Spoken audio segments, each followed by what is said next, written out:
นี่คือภาพบรรยากาศในค่ำคืนของวันที่ 2 ธันวาคม 2025 ที่มีมวลชนจำนวนหลายได้มาล่อท่าเบิงการจูดดอกไม้ไฟ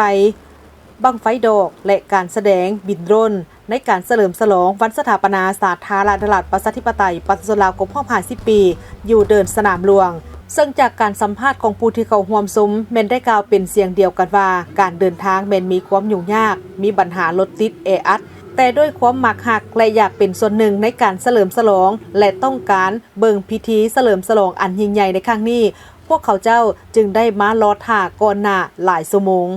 พอมัน50 ปีอันบรรยากาศที่ไหนบรรยากาศโอ้ยงามหลายเมื่อวานปีนะเนาะวันเฉลิมฉลองเป็นครั้งประวัติศาสตร์ของประเทศลาวเฮาแล้วมีความรู้สึกดีใจหลายเนาะที่ได้มาในงานมื้อนี้แต่5 โมงแต่ว่าถึงสิยากก็ได้บุกบืนมาเพื่อว่าจะเห็นเนาะในมื้อนี้เพื่อมาคาดการณ์ต้องเป็นยังไงไฟแสงสีโอ้ยอันคักหลายน้องมาพระธาตุหลวงนี้เพราะว่าน้องอยากเบิงบินโดรนและก็จูดพลุและก็การแสดงครบรอบ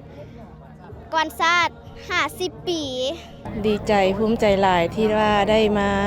เบิงการเฉลิมฉลองวันชาติที่2 วันธันวาเพราะว่าดีใจว่า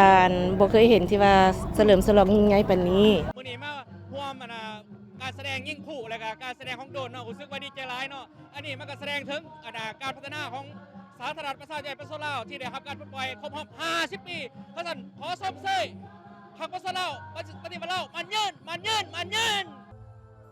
ภายหลังที่ได้รับชมแล้วหลายคนก็รู้สึกภาคภูมิใจหลายที่ได้เห็นถึงการแสดงบินโดรนจำนวนหลายกว่าพันลำและมีการจูดบั้งไฟดอกที่มีความสวยสดงดงามในครั้งนี้ซึ่งได้สร้างความตื่นตาตื่นใจให้แก่ผู้ชมและทุกคนต่างก็ได้บันทึกภาพอันสวยงามไว้เพื่อเก็บไว้เป็นภาพแห่งความประทับใจ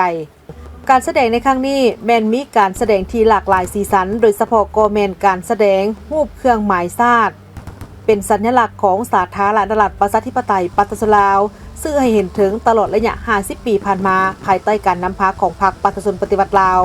สาธารณรัฐประชาธิปไตยประชาชนลาวได้เติบใหญ่เข้มแข็งเป็นก้าวพร้อมนั่นก็แปลเป็นคำขวัญนำใจวันชาติที่2 ธันวามั่นยืนด้วยแสงสีเสียงที่สดใสส่องแสงถึงความงดงามการแปลเป็นรูปธงพรรคประชาชนปฏิวัติลาวและอักษรลาวสาดแสงสวยงามหงเหืองและการแสดงอื่นๆที่มีความสวยสดงดงามซึ่งได้สร้างความประทับใจให้กับปวงชนลาวทั้งชาติที่ได้เข้าร่วมชมเชยวันสร้างตั้งพรรคประชาชนปฏิวัติลาว22 มีนาคม 1955 ครบรอบ 70 ปี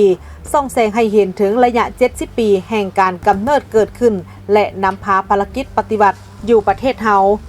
พรรคประชาชนลาวก็คือพรรคประชาชนปฏิวัติลาวในปัจจุบันได้นำพาซี่นำอย่างเด็ดเดียวสมทบแน่นกับขบวนการต่อสู้ของประชาชนลาวบรรดาเผ่าสามารถญาติได้ไสชนะและปลดปล่อยประเทศชาติได้อย่างสมบูรณ์สถาปนาสาธารณรัฐประชาธิปไตยประชาชนลาวขึ้นในวันที่ 2 ธันวาคม 1975 อย่างสง่างาม